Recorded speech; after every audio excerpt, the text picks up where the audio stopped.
প্রাচীন মল্ল রাজধানী ইতিমধ্যেই রঙের উৎসবে মেতে উঠেছে। মল্ল রাজধানী বিষ্ণুপুর।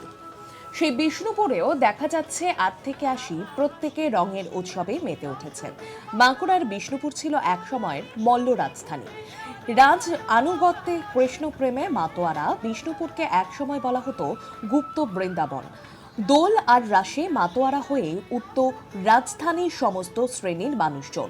সময়ের সাথে সাথে হারিয়ে গেছে মল্ল রাজারা, হারিয়ে গেছে রাজত্ব, কিন্তু ধরন বদলে আজও বিষ্ণুপুরের বুকে আজও টিকে রয়েছে রঙের উৎসব। বিষ্ণুপুরের পোড়ামাটির হাটে জোর শ্রেণীর মন্দিরকে সাক্ষী রেখে সকাল থেকেই নাচে গানের পাশাপাশি শহরের ৮ থেকে ৮০ প্রত্যেকে মেতে উঠলেন রঙের উৎসবে। একসময় বাংলার সংস্কৃতির অন্যতম রাজধানী ছিল মল্ল রাজধানী বিষ্ণুপুর। বাংলার নিজস্ব সেই সংস্কৃতির সঙ্গে আষ্টে পৃষ্ঠে জড়িয়েছিল দোল ও রাসের মতো উৎসবগুলি।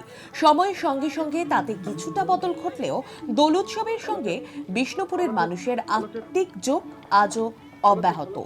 এদিন সকালে বিষ্ণুপুরের এসডিও মোড় থেকে বিভিন্ন রঙে নিজেদেরকে রাঙিয়ে নিয়ে নাচ গানের মধ্যে দিয়েই বর্ণাঢ্য শোভাযাত্রা শুরু করেন সাধারণ মানুষ।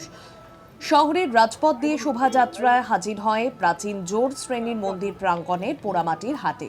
সেখানে ঐতিহ্যবাহী বিষ্ণুপুর ঘরানার ধ্রুপদ সঙ্গীতের সঙ্গেই তাল মিলিয়ে রঙের উৎসবে মেতে ওঠেন শহরের বৃদ্ধ থেকে শুরু করে এক কথায় বলতে গেলে ৮ থেকে